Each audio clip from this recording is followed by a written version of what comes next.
So கொஷினை கிளியராக புரிஞ்சுக்கணும்னு பார்த்தீங்கன்னா ஏவும் பியும் சேர்ந்தா ஒரு ஒர்க்கை 30 நாளில் செய்ய முடியும். 2 பேர் சேர்ந்து செய்ய ஆரம்பிக்கும் போது 20 நாள் ஒர்க்கை வந்து 2 பேர் செய்கிறாங்க. அப்போ பேலன்ஸ் வந்து 10 நாள் ஒர்க் பெண்டிங் இருக்குது.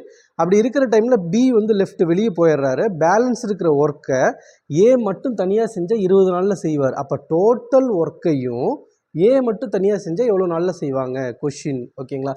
ஸோ அப்போ வந்து பார்த்திங்கன்னா நம்ம என்ன இமேஜின் பண்ணிக்கலாம்னா ஏவும் பியும் சேர்ந்து 30 நாள் வேலை செய்கிறாங்க அப்படின்னா நான் என்ன இமேஜின் பண்ணிக்கிறேன்னா ஒரு நாளைக்கு 10 ஆப்பிள் சாப்பிட்றாங்கன்னு வச்சுக்கோங்க.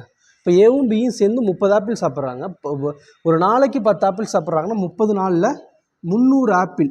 ஒரு நாளைக்கு 10 ஆப்பிள்னா 30 நாளில் 300 ஆப்பிள் சாப்பிட்ருப்பாங்க.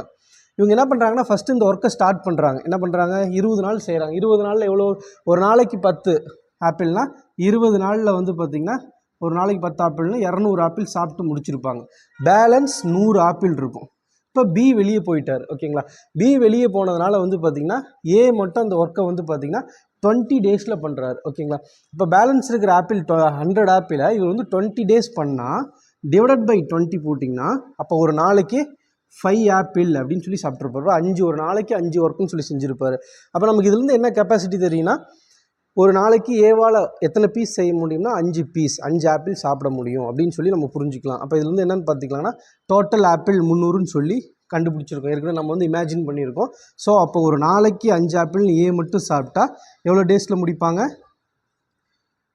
60 டேஸில். 60 டேஸில் ஏ மட்டும் செஞ்சு முடிக்க முடியும் அப்படின்னு சொல்லி நம்ம போட்டுடலாம்.